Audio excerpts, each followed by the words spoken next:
네, 교회 여러분 안녕하십니까? 오늘 이사야서 6강 오늘 공부하도록 하겠습니다. 지금 이제 이사야서를 공부하는 과정인데 그 중에 오늘 같이 공부할 내용은 아주 좀 독특한 관심을 가지고 있는 겁니다. 뭐냐면은 여러분 신약 성경을 읽다 보면은 굉장히 그 선지자가 이르되 선지자가 말하되 또 시편에 기록되었을 때 여러 가지 말들이 많이 인용이 엄청나게 많아요. 구약에 인용들이 많은데 그 구약에 인용 당하는 것 중에 가장 많이 신약에서 인용한 선지서가 이사야서라는 건 알고 계시죠? 이사야서고 그 다음에 시편의 글들을 엄청나게 많이 인용을 합니다. 인용을 하는데 여러분 그 학자들을 평가하는 기준 중에 뭐가 있냐면은 그 학자의 논문이 다른 사람에게 얼마나 인용이 되었느냐, 피인용률이 얼마나 높으냐가 그 사람의 그 학자의 권위, 실력을 나타내요. 그게 뭐냐면 내가 쓴 책, 내가 쓴 논문이 다른 사람이 인용하는 것들이 많으면 많을수록 그 사람의 논문은 굉장히 퀄리티나 그 사람의 그 능력은 뛰어난 거예요. 그래서 이제 세계에서 가장 많이 인용되는 책 1등이 뭐냐면 누구 책인지 아세요? 모르시죠? 네, 성경이에요. 바이블. 그렇죠. 그리고 여러분 이게 학자들 보면은 얼마나 피인용률이 높으냐 했을 때 이제 구약 성경에서 이제 신약 성경에서 구약의 인용률이 제일 높은 게 누구냐? 단연 이사야라는 거예요. 그러니까 이 이사야라고 하는 이 이사야서가 그만큼 위대하고 그 좋은 내용이 많다라는 뜻이죠. 그만큼. 그래서 이 이사야는 사실은 모세보다 더 위대하다고까지 쳐줘요. 이제 모세가 10계명을 만들었다 그러면은 그 10계명을 2개로 줄인 분이 예수님이거든요. 예수님인데 예수님과 모세 사이에 한 번 더 줄이는 과정이 있어요. 그게 바로 이사야가 6계명으로 줄여요. 10계명을. 예를 들면 이제 거래할 때 정직하라. 그다음에 말할 때 진실하게 하라. 그리고 불법적인 이익을 거절하라. 그리고 부패로부터 벗어나라. 그리고 피 흘리는 것을 증오하라. 그리고 악을 경멸하라. 이런 식으로 6개로 줄여요. 그리고 이 이사야의 6개의 계명을 2개로 말한다면 정의와 자비로 요약될 수가 있어요. 그만큼 이제 이사야라고 하는 선지자가 이제 이 모세 이상으로 평가를 받는데 특히 이제 유대인들과 기독교인들이 다 좋아해요. 다 좋아하는데 특히 유대인들이 가장 귀하게 여기는 책 중에 토라 말고도 바로 이사야서예요. 예언서들 한 17개 정도 있잖아요. 예언서들 중에 가장 먼저 우리의 정경, 우리의 이제 정통적인 책, 성경의 1번 타자로 들어간 게 이사야서예요. 그만큼 이사야 이 66장 거대한 책은 유대인들이 아주 정말 그랬잖아요. 읽어보시면 비판도 있고 그 죄에 대해서 고발하는 것도 아주 날카롭지만 희망과 또 미래의 비전을 얘기해주는 아주 기가 막힌 책이 이사야서라고요. 그 다음에 이제 기독교인들이 이 좋아하는 책 중에 하나가 이사야서예요. 왜냐하면은 일단은 예수님이 가장 많이 인용한 책이 이사야서예요. 이사야서고 그 다음에 시편, 그 다음에 이제 구약 성경에 있지만 신약을 마치 내다본 책 같은 게 이사야서예요. 마치 이사야서를 보면은 와, 예수님 얘기를 쓰고 있네. 예수님 메시아를 쓰고 있네. 그리고 마치 신약 성경에 예수님의 십자가와 구원과 그리고 종말에 있을 것들을 구약에 다 담고 있네. 그래서 이 메시아의 예언, 예수님이 탄생할 것들, 예수님이 고난받는 것, 그 다음에 구원, 이런 것들을 담고 있는 게 이사야거든요. 그래서 특별히 기독교인들은 이 이사야서를 인용을 많이 하는데 어느 정도냐면 60번 정도 인용해요. 60개 정도의 구절이 신약에 인용되어 있는데 이번 주 내내 제가 그걸 다 찾아봤어요. 다 찾아봤는데 일단은 진짜 60개인가 그래서 한번 제가 일부러 다 이제 복음서와 그 다음에 바울의 편지 이 두 파트로 이렇게 나눠서 한번 봤어요. 이제 복음서라는 게 뭐냐면은 마태, 마가, 누가, 요한이고 사도행전까지 들어가요. 사도행전은 누가가 썼으니까. 그래서 이 5권의 이사야서의 이 인용이 얼마나 있는가 봤더니 마태복음에 9개, 그다음에 마가복음에 4개, 그다음에 누가가 4개, 그다음에 사도행전 4개, 그다음에 요한복음이 4개 정도가 있어요.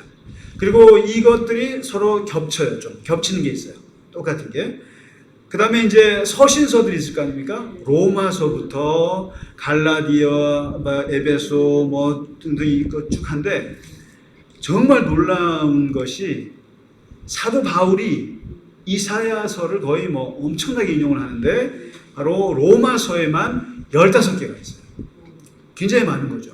한번 이제 그 다음에 고린도 전후서에 7개, 갈라디아서 1개, 디모데 1개, 그 다음에 히브리서에 2개, 야고보서에 하나, 그 다음에 베드로 전후서에 3개. 이 정도 있는데, 어쨌든 이걸 이제 그냥 다른 것보다도 바울의 로마서를 한번, 이게 바울이 인용하는 이사야서는 또 따로 공부해야 할 것 같아요. 기가 막혀요. 그 구원을 풀어가는데 이사야서의 말씀들이 담겨져 있는데, 그거는 다음 시간에 하도록 하고, 오늘은 복음서와 사도행전. 그러니까 마태, 마가, 누가, 요한이 인용하고 있는 그 이사야서의 말씀들은 어떤 게 있느냐. 그거를 쭉 보니까 9개, 4개, 한 3, 40개 정도 되는데 이거는 중복되는 것까지 다 빼고 제가 10개로만 요약을 해서 말씀을 드릴게요. 간단하게. 10개 정도 복음서에 있는 구절들인데 한번 이거를 복음서를 보면서 할까 이사야서를 보면서 할까 근데 우리가 지금 이사야서 공부니까 이사야서를 펼쳐보시면 됩니다. 이사야서를 한번 집에서도 공부하시면서 한번 펼쳐보시고 이제 앞장부터 쭉 나갈게요. 앞장부터 10개의 구절을 이제 찾아보는데요.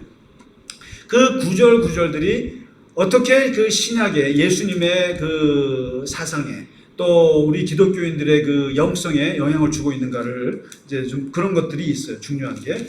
먼저 6장, 이사야서 6장이 나오는데 거기에 뭐가 나오냐면은 6장 9절부터 10절에 이사야가 그 소명받는 이야기예요. 소명받는 사건인데 누가 나를 위하여 갈고 하나님이 그러잖아요. 그때 내가 가겠습니다. 그러니까 그래 너가 가라. 그런데 네가 가면은 실패할 거야. 네 말씀 하나도 안 듣고 사람들이 다 귀가 막혀가지고 그럴 거야 하면서 하는 말씀이 뭐냐면은 너희가 듣기는 들어도 깨닫지 못할 것이요 보기는 보아도 알지 못하리라. 이 백성의 마음을 둔하게 하며 그들의 귀가 막히고 그들의 눈이 감기게 하라. 염려하건대 그들이 눈으로 보고 귀로 듣고 마음으로 깨닫고 다시 돌아와 고침을 받을까 하노라. 엉뚱한 말씀을 하시는 장면이 나와요. 이게 되게 충격적이에요.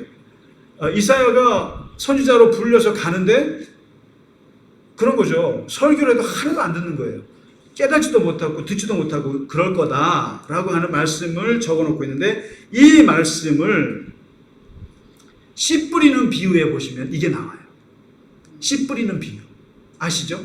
씨 뿌리는 비유를 얘기할 때 그때 너희가 귀로 듣기는 들어도 못 듣을 거고 보긴 보아도 못 볼 것이다. 이런 얘기 예수님이 여러 번 하시잖아요. 그리고 백성의 마음이 둔해서 눈이 감기고 깨닫지 못할 것이다. 이런 얘기를 하는데 이것을 바로 이사야서 6장에 있는 말씀을 인용한 거예요. 이 말씀을 인용한 거예요. 그리고 요한복음에서는 예수님을 믿지 않는 거예요. 사람들이. 믿지 않으니까 왜 사람들이 하나님의 아들 예수님을 믿지 않을까요? 할 때 바로 이거예요. 듣기는 들어도 듣지 못하고 보기는 보아도 보지 못하는 이사야의 말씀을 인용하면서 사람들이 귀가 막혔다. 깨닫지 못한다. 이걸로 설명을 하는 거죠. 그래서 이 구절이 굉장히 중요한 구절이에요. 6장에. 그 다음에 두 번째로 넘어가면은 9장에 한번 보시면 9장 1절에서 2절 1절에서 2절에 이런 말씀이 있습니다. 전에 고통받던 자들에게는 흑암이 없으리로다. 옛적에는 여호와께서 스불론 땅과 납달리 땅이 멸시를 당하게 하셨더니 후에는 해변길과 요단 저쪽 이방의 갈릴리를 영화롭게 하셨느니라. 갈릴리를요. 흑암에 행하던 백성이 큰 빛을 보고 사망의 그늘진 땅에 거주하던 자에게 빛이 비치도다. 이 말씀을 어디서 인용했을까요? 마태복음에 보면은 예수님이 갈릴리 사역을 시작할 때 이사야 9장 1절에 있는 말씀을 인용하세요. 왜냐하면 갈릴리가 무슨 땅이에요? 변죽의 변방이죠. 버려진 땅이죠. 예루살렘에 비해서는 아무것도 아닌 땅인데 이미 이사야서에 보면은 저쪽 이방의 갈릴리는 이방 땅이었어요. 거의 쉽게 말하면 우리 땅이지만 이방 땅이었다고요. 거의 이방인의 그 문화에 섞여 있는 땅이라서 무시했는데 그 갈릴리가 영화롭게 되리라는 게 이사야서에 있어요. 그런데 예수님이 갈릴리 사역을 시작하면서 이 말씀을 인용해요. 갈릴리가 이제 세상의 중심이 되리라. 갈릴리 겨자나무 교회가 교회의 중심이 되리라. 이런 너무 좋다. 그러면서 흑암에 행하던 백성의 큰 빛을 보고 이런 얘기, 역설적인 얘기를 갈릴리, 그러니까 예수님이 갈릴리에서 나사렛에서 출발하잖아요. 근데 이 갈릴리가 이사야서에서 굉장히 빛을 볼 땅이라고 얘기했다. 그래서 끌어들여서 얘기를 합니다. 굉장한 인용이고요. 그 다음에 29장에 가보시면은 29장에 13절에 이런 말씀이 나와요. 29장 13절에 주께서 이르시되 이 백성이 입으로는 나를 가까이하며 입술로는 나를 공경하나 그들의 마음은 내게서 멀리 떠났나니 그들이 나를 경외함은 사람의 계명으로 가르침을 받았을 뿐이라. 이게 뭐예요? 입술로는 경외하지만 마음으로는 떠나 있다. 이거 어디서 많이 들어보셨죠? 예수님께서 장로들의 전통을 비판하실 때 이 말씀을 하셨어요. 바리새인들을 비판하실 때 너희들은 입으로는 잘도 공경한다. 말로는 잘 공경하는데 마음은 떠났다. 거기는 정의도 없고 사랑도 없고 인애도 없는 마음은 떠났다. 이걸 할 때 바로 이사야 29장 13절의 말씀을 인용하셨어요. 예수님께서. 장로들의 전통을 비판하실 때. 그 다음에 네 번째 말씀이 이사야 40장이에요. 정말 모든 복음서가 다 인용하는 거예요. 모든 사복음서에 다 나와 있는 건데 바로 40장 3절에 외치는 자의 소리가 이르되 너희는 광야에서 여호와의 길을 예비하라. 사막에서 우리 하나님의 대로를 평탄하게 하라. 골짜기마다 도두어지며 산마다 언덕마다 낮아지며 고르지 아니한 곳이 평탄하게 되며 험한 곳이 평지가 될 것이요 여호와의 영광이 나타나고 모든 육체가 그것을 함께 보리라. 이는 여호와의 입이 말씀하셨느니라. 굉장히 이게 희망의 말씀이잖아요. 희망의 말씀이고 이게 아주 제가 굉장히 좋아하는 말씀인데 이 말씀 중에 3절을 딱 땄어요. 외치는 자의 소리여 광야에서 여호와의 길을 예비하라. 하나님의 대로를 평탄하게 하라. 누구를 두고 하는 말일까요? 세례 요한을 두고 하는 말이죠. 세례 요한을 소개할 때 이 사람은 외치는 자다. 광야에 외치는 자요. 그 다음에 여호와의 길을 예비하는 자. 예수님이 오시기 전에 여호와의 길을 예비하고 하나님의 대로를 예수님의 길을 준비하는 사람이 세례 요한인데 이 사람의 역할을 이사야서에서 끌어들여요. 이사야 40장에 이 말씀. 그래서 세례 요한을 소개할 때는 꼭 이사야서 40장 3절의 말씀을 인용하고 있다. 모든 복음서가 그거고요. 그래서 이게 여기서 나온 거구나 보시게 되는 거고. 그 다음에 42장에 가보시면 정말 좋아하는 구절이 나와요. 정말 이게 우리에게 힘을 주는 인데 주의 종은 어떤 사람인가? 하나님의 종은 어떤 사람인가를 설명하는 건데 42장 1절에서 4절까지 있죠. 내가 붙드는 나의 종 내 마음에 기뻐하는 자 곧 내가 택한 사람을 보라. 나의 종을 보라. 내가 나의 영을 그에게 주었은지 그가 이방에 정의를 베풀리라. 그는 외치지 아니하며 목소리를 높이지 아니하며 소리를 거리에 들리게 하지 아니하며 상한 갈대를 꺾지 아니하며 꺼져가는 등불을 끄지 아니하고 진실로 정의를 시행할 것이며 그는 쇠하지 아니하며 낙담하지 아니하고 세상에 정의를 세우게 이르리니 섬들이 그 교훈을 앙망하리라. 대단한 얘기예요. 주의 종은 이런 사람이다. 외치지 않고 높이지 않고 상한 갈대 꺾지 않고 꺼져가는 등불을 끝까지 지켜준다. 이런 건데 이거를 언제 인용하냐면은 예수님께서 사람들을 고치실 때, 사람들을 치유하실 때, 그 다음에 안식일 날 손 마른 사람을 치유하셨을 때, 안식일 날 병 고친다고 바리새인들이 시비를 걸 때 그때 했던 말씀이에요. 나는 이렇게 사역한다. 뭐냐면 외치지 않고 목소리 높이지 않고 그리고 상한 갈대 꺾지 않으면 꺼져가는 등불, 이거죠. 그러니까 안식일이라 할지라도 꺼져가는 등불인 마른 손 마른 사람을 나는 끝까지 그를 치유한다. 하나님 예수님의 그 치유의 마음을 담고 있는 그 정신을 담아낸 게 바로 이사야 42장입니다. 대단한 얘기예요. 꺼져가는 심지를 끄지 않는 마음으로 나는 사역한다. 이게 이사야서에서요. 그러니까 예수님의 그 사역 정신이 어디서 왔느냐? 이사야서 이런 거예요. 그리고 예수님이 막 떠들고 다니지 않으셨잖아요. 내가 메시아야, 내가 뭐 고쳤어. 절대 안 해요. 이게 뭐예요? 외치지 않아요. 목소리를 높이지 않아요. 예수님 조용히 하시고 도망가셨잖아요. 그리고는 끝까지 사람들을 고쳐주시고, 이게 이사야서에 있는 말씀을 예수님께서 받으셨다.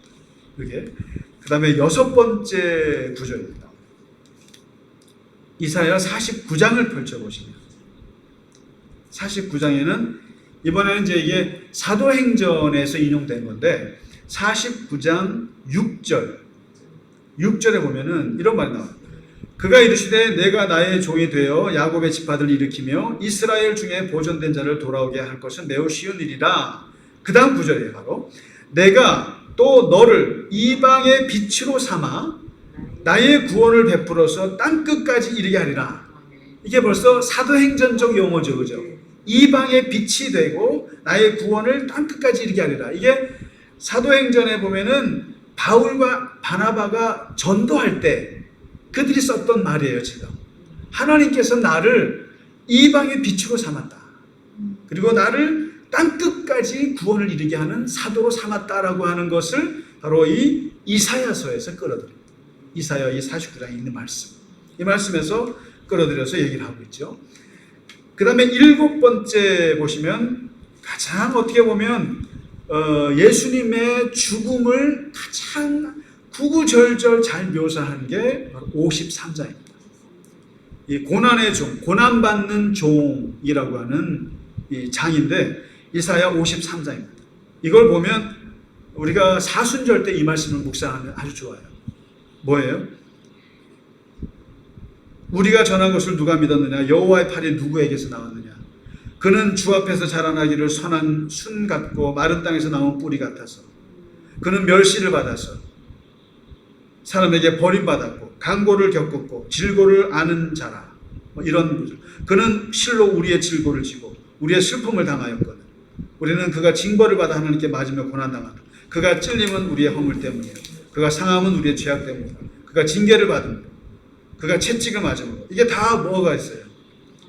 이게 예수님의 십자가의 그 죽는 모습을 어린 양이 도수장에 끌려가서 죽는 모습하고 똑같이 묘사한 건데 이게 어떻게? 그래서 그는 여기 나오죠. 그는 이게 몇 번이 나온지 몰라요. 그 다음에 7절에 그가 곤욕을 당하여 괴로울 때에도 입을 열지 아니하였으며 마치 도수장으로 끌려가는 어린 양과 털 깎는 자 앞에서 잠잠한 양같이 그의 입을 열지 아니하였도다. 이게 사도행전 9장인가? 이디오피아 내시 만나는 거 나오죠? 이디오피아 내시와 빌립이 만나는 장면에서 그 이디오피아 내시가 그 마차에서 읽는 책이 바로 이사야 53장 7절이었다라는 거예요. 거기에 보면은 그가 곤욕을 당하여 괴로울 건데 그가 입을 열, 이게 쭉 나오잖아요. 그러면서 여기서 이디오피아 내시가 빌립에게 묻는 질문이 바로 이에요. Who is he? 여기서 he가 누구냐 도대체? 그가. 그가 이제 돈 많은 사람이니까 내시니까 이 책이라는 게 옛날에 집 한 채 값이잖아요. 근데 그 책 구약 성경을 읽는데 이사야서를 읽었던 거예요. 근데 거기서 바로 7절에 읽으면서 이게 인용이 돼서 나와요. 이 그가 누구요? 하니까 바로 이 500년, 600년 전에 썼던 이사야서에 있는 이 그가 바로 예수다라고 설명합니다. 예수다. 그러니까 기독교인들이 이사야서를 좋아할 수밖에 없어요. 그래서 이 이사야서는 그리스 예수님의 구원에 대한 책이 다 나오죠. 그의 고난과 죽음을 다 다루고 있습니다. 53장. 그래서 이디오피아 내시가 읽었던 책에서 바로 이게 인용이 되고 있습니다. 53장. 이것은 항상 중요합니다. 그 다음에 이제 56장에 이거는 모든 그 복음서가 다 인용하고 있는 거죠. 왜냐하면 예수님께서 성전을 둘러 엎으셨을 때 가셔서 이제 마지막 죽기 일주일 전에 예수님이 이제 고난 주간에 들어가셨을 때 예수님이 성전을 둘러 엎으시잖아요. 그때 했던 말이 뭐예요? 내 집은 만민이 기도하는 집이거늘 너희는 강도의 소굴을 만들었느니라. 그래서 이 구절 속에 예수님이 두 선지자의 글을 인용을 하신 거예요. 왜냐면 내 집은 무슨 집? 만민이 기도하는 집이다. 얘기죠. 56장 7절이죠. 이사야 지난번에 저희가 새로운 성전 개념 얘기할 때 했던 장이 56장이잖아요. 거기서 뭐라고 합니까? 예, 내가 곧 그들을 나의 성산으로 인도하여 기도하는 내 집에서 그들을 기쁘게 할 것이며 그 다음에 이는 내 집은 만민이 기도하는 집이라. 이게 이사야서에 나온 얘기인데 이게 모든 복음서가 예수님이 성전을 둘러 엎으실 때 다 이 구절을 인용하죠. 내 집은 만민이 기도하는 집이라. 그런데 너희는 강도의 구려를 만들었다. 이 말은 강도의 구려는 누구의 얘기일까요? 이건 이사야가 한 말이 아니에요. 예수님이 이 말을 하실 때 두 선지자가 들어와요. 앞부분은 내 집은 만민이 기도하는 집이라 이거는 이사야의 글이에요. 근데 너희가 강도의 소굴로 만들었느니라 이것은 예레미야 선지자의 글이에요. 나중에 우리가 예레미야 공부할 때 강도의 소굴이 나와요. 그러니까 예레미야가 얘기했던 성전은 또 있어요. 근데 그 예레미야는 성전을 너희가 강도의 소굴로 만들었다고 얘기해요. 그러니까 이사야의 개념과 예레미야의 개념이 섞여버렸어요. 그래서 바로 만민이 기도하는 집이라고 하는 이 구절이 예수님에게 굉장히 중요한 성전 개념을 심어준 거죠. 예수님에게도 엄청난 영향을 준 겁니다. 만민이 기도하는 집, 모두가 들어올 수 있고 그래서 하나님께 기도하는 곳이 곧 성전이다. 이게 예수님께 이어졌고요. 그 다음에 이제 9번째, 이거야말로 예수님의 사역 철학을 어디서 가져왔냐. 우리가 보통 이제 그러잖아요. 다 사람이 어떤 일을 할 때 자기 철학이 있어야 되지 않습니까? 우리 이 대통령 뽑을 때도 국정 철학이 있어야 될 거 아니에요. 자기 철학이. 근데 그 철학이 하늘에서 뚝 떨어지는 게 아니잖아요. 뭔가 누군가의 사상에 영향을 받게 돼 있단 말이죠. 그것이 이제 가다듬어서 자기의 이게 철학이 됐는데 예수님도 당신의 사역에 철학이 있어요. 그리고 예수님이 이제 나이 30에 내가 공생에 이제 내가 하나님 나라를 위해서 일을 하겠다라고 출정식을 하는 장면이 나와요. 출정식을 하는데 그거 어디서 하냐면은 고향에서 하세요. 나사렛에서 하세요. 그게 재밌는 거예요. 마치 여러분 이게 참 요즘에 정치인들도 보면 자기 고향 가서 뭐 대선 선언하고 뭐 하는 것처럼 예수님도 원래 자기의 태어난 곳으로 돌아가 자랐던 곳에서 해요. 예루살렘 가서 하지 않고요. 나사렛에서 가서 사역 선언문을 발표하세요. 해당해서 선언문을 발표하는데 그 선언문이 바로 이사야 61장이에요. 예수님이 그냥 만든 게 아니에요. 만든 게 아니고 이사야 61장 1절과 2절과 3절을 요약한 것으로 예수님이 당신의 공생의 사역 선언문을 작성하셔요. 나는 이렇게 사역할 거야. 나는 하나님 나라 사역 이렇게 할 거야. 뭐냐면 61장에 보시면 주 여호와의 영이 내게 내리셨으니 이는 여호와께서 내게 기름을 부으사 가난한 자에게 아름다운 소식을 전하게 하려 하심이라. 나를 보내사 마음이 상한 자를 고치며 포로된 자에게 자유를, 갇힌 자에게 노임을 선포하며 여호와의 은혜의 해와 우리 하나님의 보복의 날을 선포하여 모든 슬픈 자를 위로하되. 들어본 것 같죠? 무릇 시온에서 슬퍼하는 자에게 화관을 주어 그 죄를 대신하며 기쁨의 기쁨으로 그 슬픔을 대신하며 찬송의 옷으로 그 근심을 대신하시고 그들이 의의 나무 곧 여호와께서 심으신 그 영광을 나타낼 자라. 이 구절인데 이게 슬퍼하는 자에게 화관, 이것도 로마서 같은 데서도 나와요. 바울이 나오는데 누가복음에 보면은 예수님의 사역 선언문의 1절과 2절이 잘 요약돼서 나오죠. 뭐예요? 주의 영이 내게 임하셨다. 여기는 여호와 영이라고 하는데 여기는 주의 영이 내게 임하셨다. 뭐예요? 그 다음에 내게 기름을 부으셨다. 성령이 내게 임했다라고 얘기하죠. 그리고 왜 그러냐면 가난한 자에게 복음을 전하게 하시죠. 포로된 자를 자유케 하고 억눌린 자를 고치고 마음이 상한 자를 고치고 이런 게, 그 다음에 갇힌 자에게 노임을 선포하고 은혜를 선포하래. 이게 다 이사야의 말이잖아요. 이사야. 그러니까 예수님의 사역은 사람들을 억압에서 놓여지게 하고 자유롭게 하고 풀어주고 회복시켜주고 치유하고 나는 이런 걸 할 것이다. 이게. 그래서 이게요. 예수님의 이 사역 정신은 이사야에서 끌어온 거예요. 끌어온 거고 오늘날 예수님을 믿는 우리들도 모든 사역에는 자유함이 있어요. 사람을 자유케 해줘요. 억눌린 거였어요. 그래서 여러분 평화 사역을 한다던가 통일 사역을 한다던가 또는 구제 사역을 한다던가 선교를 한다는 게 다 뭐냐면 사람들을 억압에서 풀어주는 거예요.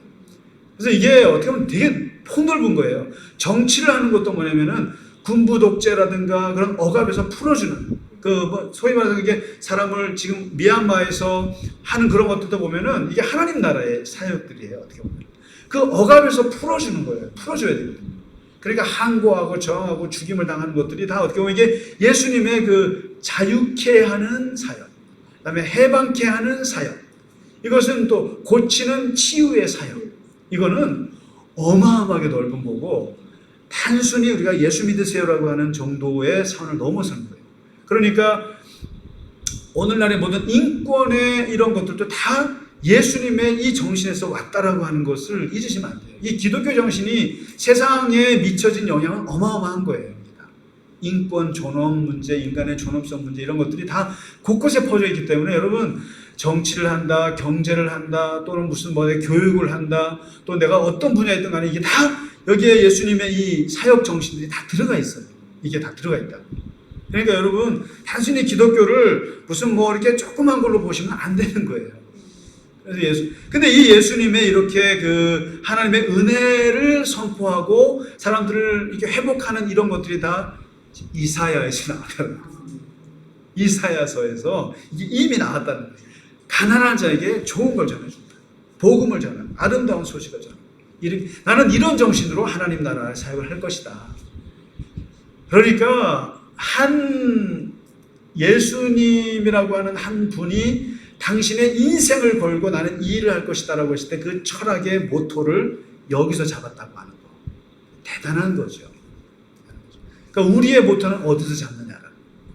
그러니까 교회의 사역 정신의 근본의 방향은 어디서 오느냐. 바로 예수님의 이거거든요. 근데 바로 예수님의 것은 이사야로부터 또 왔다는 거예요.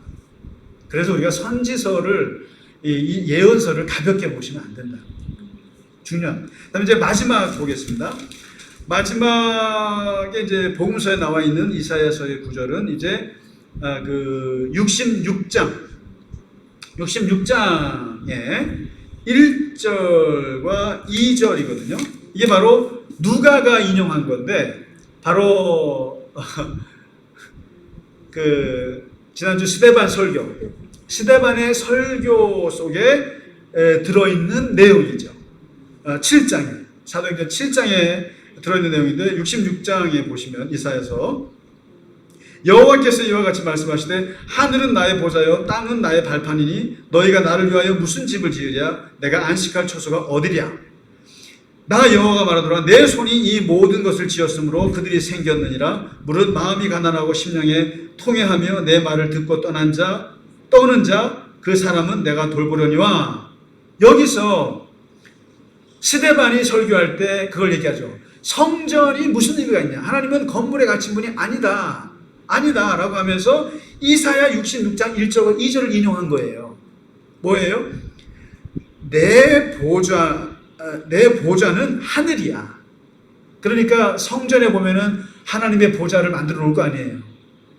그런 웃기지 마라. 내 보좌는 그런 무슨 의자 하나 갖고 되는 게 아니야. 하늘이 곧 내가 앉아있는 의자야. 그 다음에 땅은 내 발등상이야. 내 발을 놓는 곳은 무슨 너네가 신발장 놓는 거 같고 아니야. 나는 땅 전체가 내 그냥 신발 놓는 그거야. 어디 나를 그렇게 그 건물 하나 7년 겨우 7년 걸려서 지은 솔로몬 성전에 나를 가두려고 그래. 하나님은 어떻게 보고. 그리고 내가 뭐 너희가 나를 위해서 무슨 집을 짓느냐. 내가 무슨 집 안에 있는 존재냐. 내가 뭐 안식할 처소가 어디냐. 어디가 내가 안식할 처소가 있겠어. 이게 바로 이게. 그다음에 내 손이 모든 것을 내가 다 짓는다. 너네가 뭘 날 지어줘. 바로 우리가 스데반 설교에서 얘기한 거잖아요. 그 하나님이 그런 건물에 갇히거나 성전에 갇혀서 내가 거기서 주저앉아서 기는 그런 바알 같은 그런 존재가 아니야. 아니야. 나는 그래도 초월해 있는 존재야 라고 하는 그 얘기를 하면서 성전은 없어져야 돼. 성전은 아무 의미가 없어. 거기 하나님 가두지 말라고 스데반이 얘기했던 거잖아요. 근데 그 구절이 바로 이사야 66장에 이미 나왔다는 거예요. 바로 이사야가 이미 하나님은 성전에 갇히는 분이 아니다. 이 얘기를 하고 있는 거거든요. 그러니까 이미 이사야가 이 신약 성경에 얼마나 큰 영향을 주고 있는가를 벌써 느껴지지 않으세요? 느껴질 수 있는 거죠. 그래서 오늘 이 복음서 사도행전까지 포함해서 이 복음서에서 인용하고 있는 이사야의 핵심 구절들 10개를 오늘 보았습니다. 예, 이것만 봐도 벌써 이사야서의 사상이 얼마나 신약 또 오늘 교회에 영향을 주고 있는가를 볼 수 있고요. 이제 다음 주에는 한번 로마서를 중심으로 해서 사도 바울이 인용하고 있는 이사야서를 한번 보겠습니다. 기가 막혀요. 이 바울은 또 다른 기독교를 얘기하거든요. 새로운 아주 그 기독교를 정말 이렇게 창시한 사람이 어떻게 보면 바울인데, 그러는 데는 로마서가 중요하잖아요. 근데 그 믿음의 이런 것들을 얘기할 때 바로 이사야서를 어떤 구절을 인용하고 있는가 다음 주에 공부하도록 하겠습니다. 기대가 되시지 않으세요? 예, 한번 기대하고 같이 공부하도록 하겠습니다. 예, 오늘 공부하시느라고 고생 많으셨습니다. 감사합니다. 감사합니다. 수고하셨습니다.